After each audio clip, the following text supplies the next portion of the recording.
in the realm of the Spirit where these entities live. It says, finally, my brethren, be strong in the Lord. That reminds me of Psalm 34:7. The angel of the Lord encampeth round about them that fear him. That's a way to be strong, is to know your angels are encamped around you. Also, Psalm 91:11 and 12, and 13, for he'll give his angels charge over thee, to keep thee in all thy ways. They shall bear thee up in their hands, lest thou dash thy foot against a stone. Thou shalt tread upon the lion and the adder, the young lion and the dragon shalt thou trample under feet. Those are just thoughts that came with that one expression, be strong in the Lord. But then it goes on to say, and in the power of his might.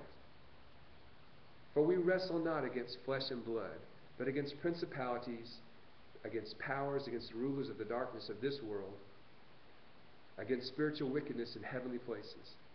If you go over to the book of Daniel in chapter 10, it says, in the 3rd year of Cyrus, king of Persia, a thing was revealed unto Daniel.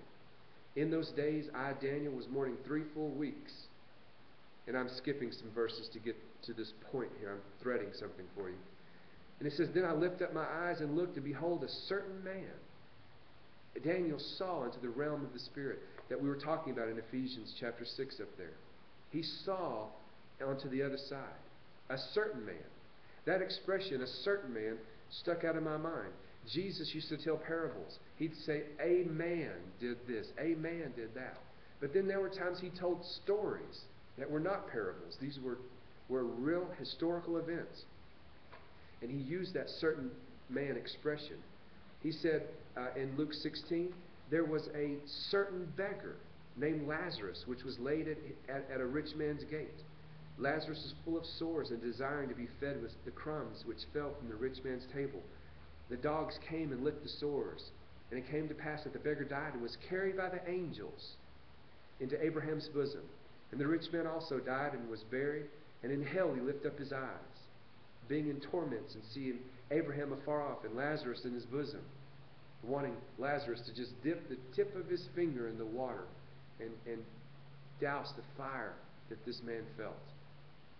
Daniel said, I saw a certain man. Jesus told the story of a certain beggar. Angels are real. They're there. God is no respecter of persons. If Daniel saw them, you may see them. If you look further, it says this certain man was clothed in linen.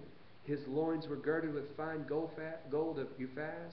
His body also like the beryl, and his face as the appearance of lightning, and his eyes as lamps of fire, and his arms and his feet like in color to polished brass, and the voice of his words like the voice of a multitude.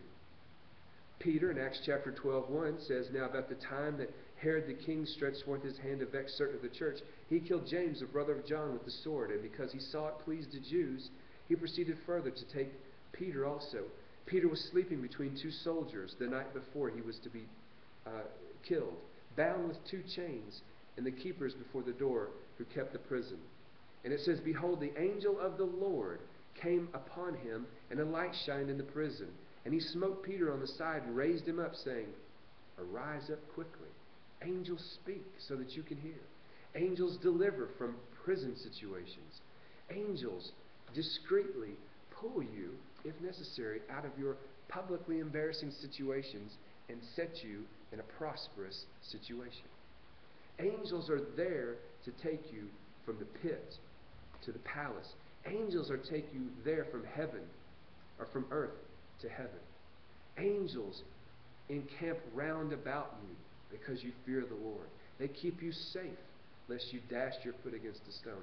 Angels are involved in the purpose and the plan and your walk in this life. Good stuff. Good stuff. Jesus was involved with angels. Matthew chapter 4 verse 1. Then was Jesus led of